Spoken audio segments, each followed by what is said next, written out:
we got a new Beatles song. I can't believe we're talking about the Beatles. This was at the end of Yeah. 2023, if I'm not mistaken. But John Lennon recorded a really corrupted vocal before he tragically died, and it was just kind of there. And because of some stem separation tech that's only possible because of machine learning, they were able to clean up the vocals, fully on board with the John Lennon estate and the remaining Beatles members, and there's a few others, but these just it's interesting. It's a new way of engaging with audio that fans are showing that they really like. Oh, totally. Yeah. And I understand that it is making a lot of things possible that would have been impossible before.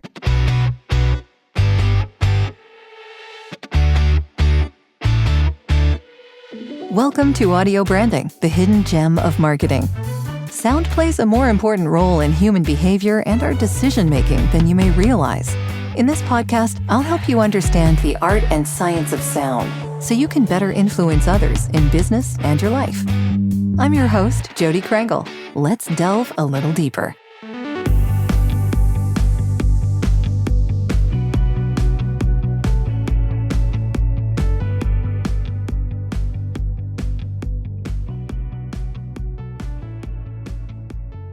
Welcome, Drew. Thank you so much for joining me today. I'm looking forward to this discussion. Me as well. Thanks so much for having me.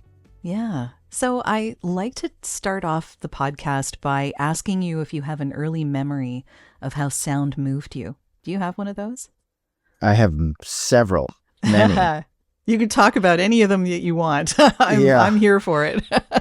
I riding the back of my parents' car and being able to tune out the world with an early Sony Walkman, and how that was my escape. And even being older and starting to play instruments and noticing the world around me was very musical, and not just other musicians, but things like bird songs or the hum of traffic, or even like you hear a noise and it's a tone is in a key, and you hear things match up throughout the day. And sometimes it's dissonant, and sometimes it creates a triad, and it's really interesting. Yeah. Yeah. Any others from like early childhood that come to mind? It's definitely really drawn to music. My earliest memories are all around music, either songs or artists. I was the age where, Michael Jackson was at his height when I was very little. I was too young when Thriller came out. I wasn't really sentient, but I just remember being very young and knowing that there was this massive figure that was culturally important and beloved, and it was really mattered. And there was something that I was really drawn to about an artist and a musician that could captivate a public and a culture to that degree before I even really kind of knew what music was. So you decided to become a musician, right? What informed that decision? I don't even know if it was really a decision. I mean, it's just kind of something that I really was drawn to. And I just loved playing music. And I started playing guitar first when I was about 13. And I just really took to it. I was one of those kids who just didn't have idle time without a guitar in my hands. And I didn't think too much about it. I wasn't super self-reflective about it. I just kind of followed my instincts and continued to do that. So what was the shift like then when you started working behind the scenes? Yeah, that was interesting because as much as I like playing music, and I still do, when it has to become your livelihood, then it's just a different calculus. And the things that I really liked about playing my instrument were not necessarily the things that I liked about doing it professionally. And I had some extraordinary run as a musician, and I got to do some amazing things, whether performing on TV or festivals, and getting to play on recordings that people have heard. But that is very much divorced from you're sitting in a van for hours on end, and you're playing shows, and if your whole day is about that show and it doesn't go well, it's a bad day. And a lot of idle time, a lot of sitting around, even when things were going well. You don't feel it the same way if you're busy off in Topeka. You might be on the cover of back then I was on the cover of a magazine in New York. You might be in Topeka on tour, and that's not the same thing. So I was just really curious about the other side of it, how this business was structured around the love that I had for performing and playing. And I was just curious about it. And in the industry, there's just like a lot more.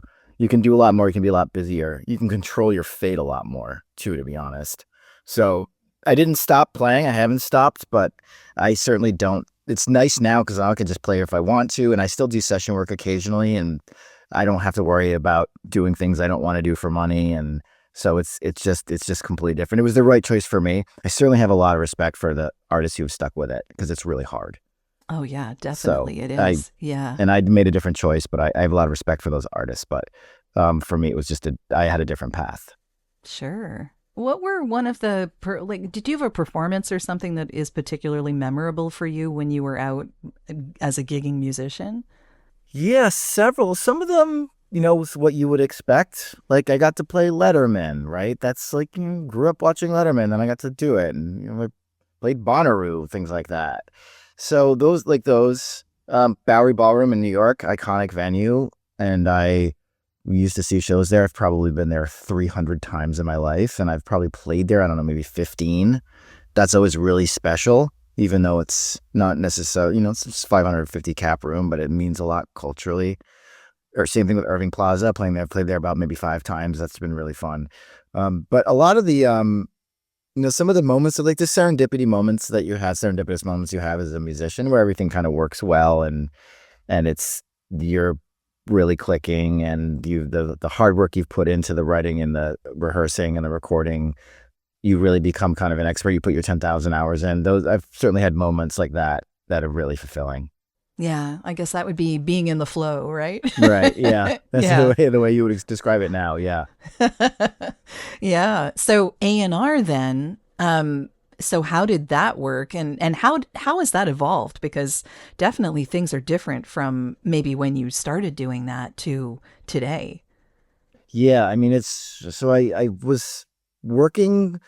I was in New York, and I was had been affiliated with Atlantic. We had the band I was in had been offered a contract and didn't really work out, but I was, in the community in New York, and I was involved in some other more successful projects in the city, and I was a little bit of a known entity, and I was curious about the business. So I took a job as an assistant at Warner Music Group when I was 23 or 24.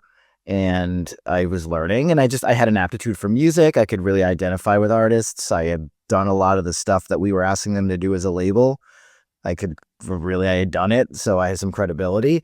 So I started doing A&R, and this was 2000, mid 2000s, 2007, 8, 9, when I was doing the first time, and it was just very different. It was like you almost have to forget about the industry today and think about it as a completely different business in post-streaming, because back then it was still, we were selling iTunes downloads. We were also selling physical media, and it was a manufacturing and distribution business to retail, and you could use your ears. We didn't have a lot of data on fans. There was a blogosphere, but it was limited. So you were still really using your ears, and you're using your judgment, and you were hearing something, and you were thinking, all right, I can see where this audience would be. It was also like way less music was coming out. And then, so I did a left of center A&R. So I wasn't doing like mainstream pop right away, or even really hip hop, but I was working with like indie rock, and I had, the roster that None Such had was great. It was like David Byrne and Wilco and the Black Keys and Bjork and Emmylou Harris and some world music and jazz. And you could hear, if I wanted to sign a songwriter, you could hear everything in the Americana songwriting community that came out that year. There was a limited amount of music, so you would hear a demo, and you could kind of get a sense of the context of where it fit into the community. And now, my last A&R job, I was senior vice president of A&R at Sony up until 2 years ago, and it couldn't have been more different. It was a data-driven, analytics-driven job. Very, I often knew very much about a song or an artist before I even heard of a note, which would have been anathema to me pre that. So it's changed dramatically. So when there's that much of a difference, where does the music come in? I mean, because it sounds to me like so much of it was, like you said, you were listening so much in the beginning, and now it becomes data. Where's the musician in all this these days? I'm curious as to your take on that, because it's a very different game now, obviously. I would say that, of course, it still matters. You have to, at the end of the day, the song or the artist has to appeal to music fans. And if you're bad or you're terrible, then that's probably not going to happen. But we just have a way of measuring that a lot sooner and a lot earlier than we used to. We don't have to take those big bets in the recorded music industry. But what kind of measurement? I'm curious about the measurement. Like how do you measure? You measure by like what the fans are reacting to. So I'm at Sony, and I want my investment, both in terms of the dollars that the company is going to commit in an advance or recording session and the opportunity cost that my team is going to have to work on this project. I want that to matter. I want to have evidence that we're going to be able to make a difference and grow that artist's career. And we know much better now ahead of the time if that is plausible, because we have social data, we have streaming data. And as simple as our artists discovering this, their fans discovering this artist and then following them on TikTok and Instagram. Are they streaming their music on Spotify? That's a one-to-one comparison for someone liking music. So then you can kind of make your judgment calls from there. But as far as the artistry of everything, I mean, I will say the correlation between musical talent and success has never been more dubious. It's just true. Because artists are these days, there's the whole influencer thing wrapped up in it.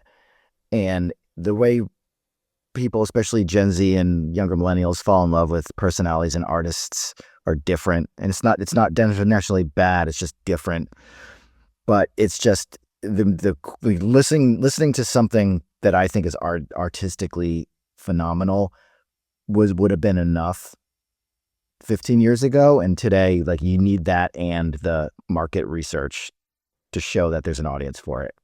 So what does a musician need these days to really be that popular? What do you think are the best traits for them to have? Yeah, I mean, I talk to a lot of younger musicians who like want me to give them like a matrix of things that if you do this, that, and this, then this is your. And there's just no I'm good sure it's answer. not that easy. Yeah. No, I mean, like it's people have just, the music fans are fickle. Like we never know what's going to connect. But the advice that I got and the advice that I give is like, you have to be an artist in the very descriptive sense of the word. You have to spend your time making good music and get better. So many artists overlook that fact that you have to be good at it. You have to make compelling things to listen to. And I don't blame them from getting caught up on the TikTok numbers and the influencer stuff. But at the end of the day, like, you need to create something worth listening to.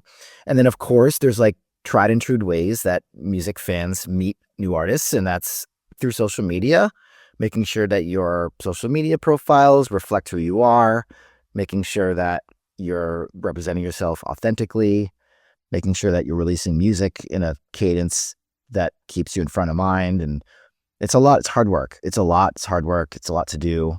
Oh, yeah. And it's usually takes a long, long time to find an audience. Oh, sure. Yeah. And I imagine tenacity would be a big part of that, just showing up regularly. Right. I mean, that's probably a good lesson for anyone in any walk of life, right? Just like, don't give up. Don't give up. Yeah. That's definitely true in the creative arts and the music. Hi, I'm Benjamin Caput, a filmmaker, composer, and music producer. And I want to thank you for listening to the Audio Branding Podcast, your best place to learn about using the power of sound to tell your story. Things are changing so fast, though, and then we have AI coming onto the scene with all of its complexities.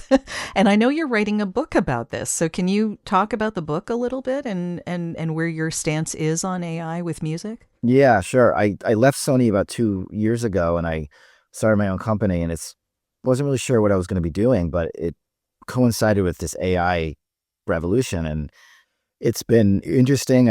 And now I'm spending most of my time writing, thinking, consulting about music, emerging tech, and AI. And I advise a music tech investment fund, and I've written for Billboard about it. And now I have this book coming out called Machine Music, how AI is transforming music's next act. It's coming out in March of 26, supposedly. If you thought the music industry had challenges. The book publishing industry is Oh, not far behind. So I'm sure. Who knows? But it is a really interesting. And I wrote the book because, like, first of all, I got an offer to write it, so that was easy. But I just wanted to get my thinking in order about like what this all meant, and not only just what it meant for the music industry, but for artists and creators in the writing process and the recording process. So, and it was really illuminating doing the research, and I'm old enough that I remember like the Napster era, and I Oh, yeah. saw that. I was, in college when that all went down, but I had a songwriting website at the time. A songwriting resource was called Wow. The Muse's Muse. Yeah, I watched the whole thing go down in the songwriting community.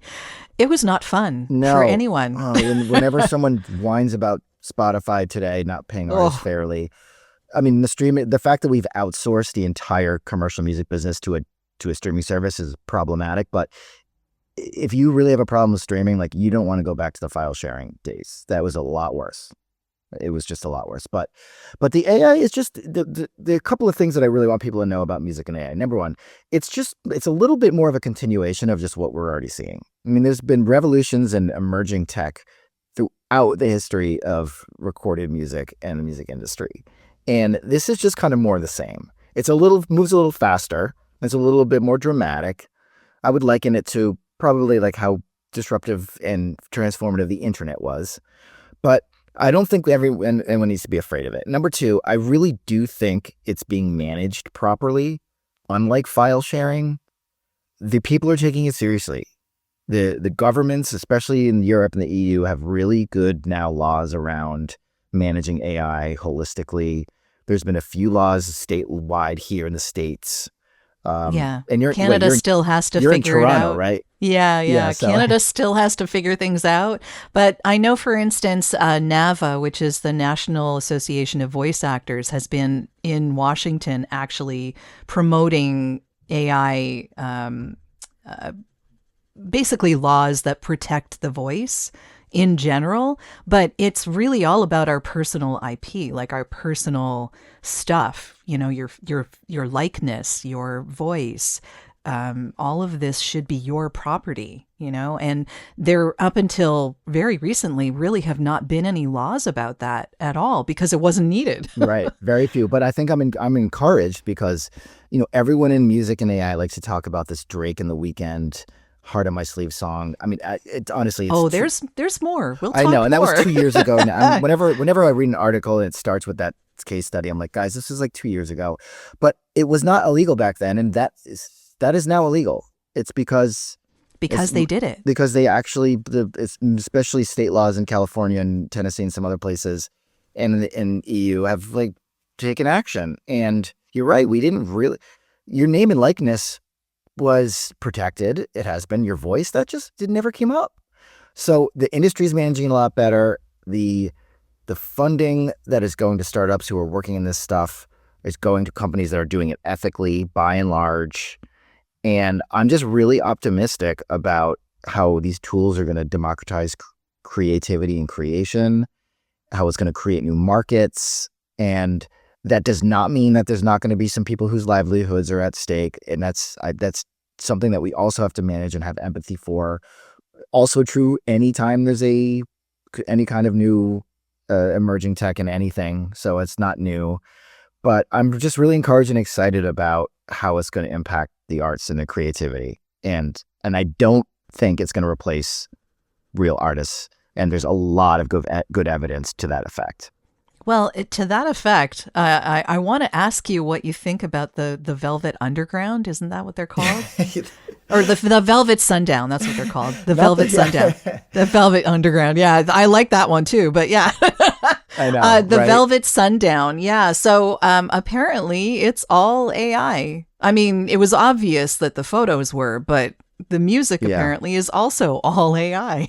So I don't know. What do you think of that? Yeah, so this is very triggering for me because I'm sure it is. I feel like people just need to stop. Yeah. Right? So let me just lay out some facts, things that we can know. Number one, we've had more than 2 years of generative AI music now. And I would very roughly estimate that there's about 30 million or so wholly generated AI songs on DSPs now.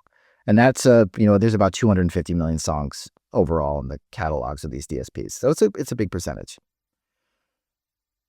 From our best really good estimates by Deezer, places like Deezer and Spotify, AI generated music, even though it's a measurable percentage of all the songs on DSPs, are 1/3% of the royalty pool. And I just want to reiterate that. It is a rounding error. Nobody wants this music. It doesn't mean it doesn't have value. I made a song on Suno for my 5-year-old's birthday. It was awesome. It was funny. It's personal. It's fan art. It is not replacing artists. Fans don't want to listen to it. DSPs don't want to program it. And the Velvet Underground, there I did it again. Velvet Sundown. Yeah, I'm doing it too. Is only a story because we keep talking about a story. So are they only being listened to then because they're getting this press? Yes, like, is that absolutely. Really? Okay. And you know, you can say, well, they have like 300,000 or a million streams now. There's about 1.78 trillion on-demand streams on DSPs every year now. 300,000 is not, it's not even a rounding error. This is a story. I feel like the industry is like trying to create this, look for a reason to create a narrative that AI is replacing humans, because that's a huge anxiety and fear. And I'm here to tell you, as someone who follows this stuff as closely as anyone, there's no evidence after 2.5 years of this that is what fans want. And there's no evidence that is happening. It doesn't mean it can't change in the future. But the Velvet Sundown, I know we're both gonna get it wrong. The whole thing. It's like, okay. Let them be an archetype for like an AI generated thing. Let the people who made it call it an art project. I don't believe it, but like it's not. It's pulling the microscope back a little bit and just looking at the real industry here. AI music has a lot of value. It's cool. It's interesting. The tech is exciting. There's applications for it for real artists in the industry that, you know, we can talk about if you want, but it is not replacing human artists. Yeah, I'd love to talk about that, actually. I am curious. How would you think that musicians would use it to their advantage? Yeah, there's a lot of ways. I mean, and this is where we start to talk a little bit about, on the other hand, how we have to talk about livelihoods being disrupted. So, you know, I started my career as a session bass player, and now in Logic Pro, in one of the most popular DAWs, you can generate a bass track with AI directly into the DAW. It's not even, I don't even think it's I should know this, but I don't even think it's a plugin. I think it just comes with I think it's a plugin that comes standard with the Logic Pro software now. Same thing with a keyboard generator, and then there's a drum pattern. They've had the drum pattern for quite a while, about 8 years now. But sampled music has been out for a long time, so that I'm not really. I don't find that as unusual, I guess. But yeah, is that a bass track that it can generate as good as what you could do in the studio, or does it matter? That's kind of the question, right? Yeah, I mean, it is. I mean, it's not, you know, it's not Bootsy Collins, but like it's a great way to get ideas. It's a great way to sample. I was talking to someone yesterday, like, you don't have to hire me to come in and play a part. You can demo 70 parts immediately. And yes, that's probably putting some of my work at risk, but think about the creative upside of that. You can just do it all yourself. And personally, I love AI. I mean, I've been able to scale my business in all these cool projects I'm working on in ways that were never possible before using large language models. I'm curious. Oh, just like, you know, I've sold my first book. I'm trying to sell my second. I have a third in the works. I make content. I have an agency called Lone Wolves, where we have a music industry community around consultants and people looking for work, and we're able to do content, and I'm able to scale a lot of my idea making, and it's exciting and it's interesting, and it keeps me, as you said, in the flow. I don't have to stop. And as someone who's struggled with, you know, I'm not a really technically minded person. As someone who's struggled with technology, you're just basically using it. And, you know, the setting up the microphone that we did pre-taping that you listeners won't be able to hear, thankfully, is a good example of that. But it's really exciting, and artists and musicians are going to use it too, and they'll be able to, you know, RowX, which is a company I really like that does automated mixing with AI, and then AI mastering has been probably the first application of AI that we've seen at a consumer level. And if you're an independent artist and you're just getting started, well, now there's once you make music and you want to release it, there's legal AI chatbots that can, I'm not a lawyer, but I wouldn't outsource all of my legal work to a chatbot, but there's like a couple of companies that are trained on music industry issues that you can use as a guide.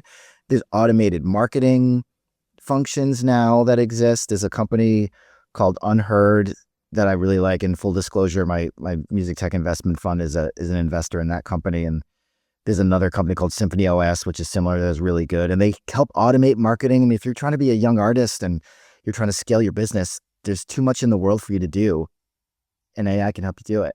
And then on the business side, there's a lot of evidence that these fans want to engage with music in cool and interesting ways, and these AI tech tools allow them to do that. And it's a revenue generating source for.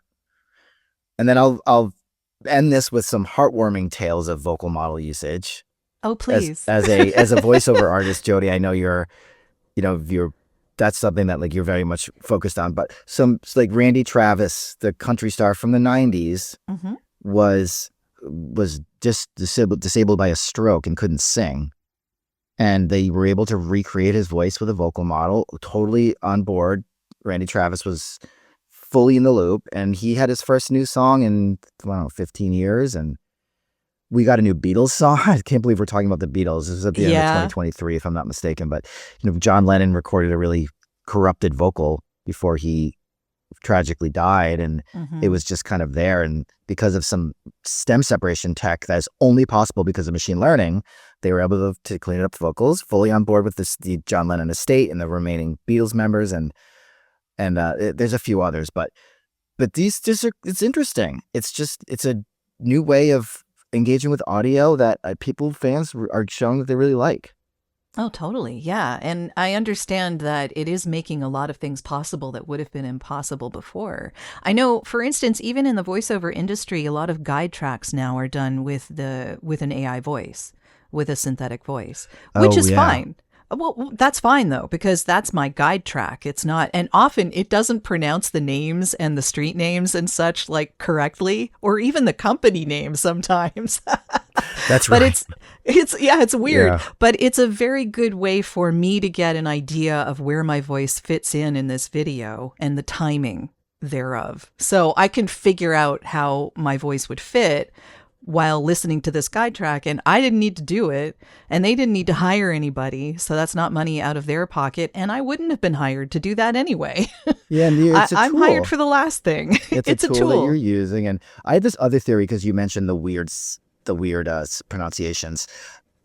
There's a phenomenon where artists use like tech to create new kind of sounds, and like auto-tune is a good example that was developed to help singers stay in tune, and then they used it to create a new sound. And there's this whole kind of like lo-fi 8-bit Nintendo aesthetic that's popular both with like visuals and in music, and the old MIDI sounds, which were supposed to be like acoustic instruments, but they were so rudimentary and bad sounding that now they became there. I have this theory that like with all these AI hallucinations that are happening, that's going to become its own like creative aesthetic.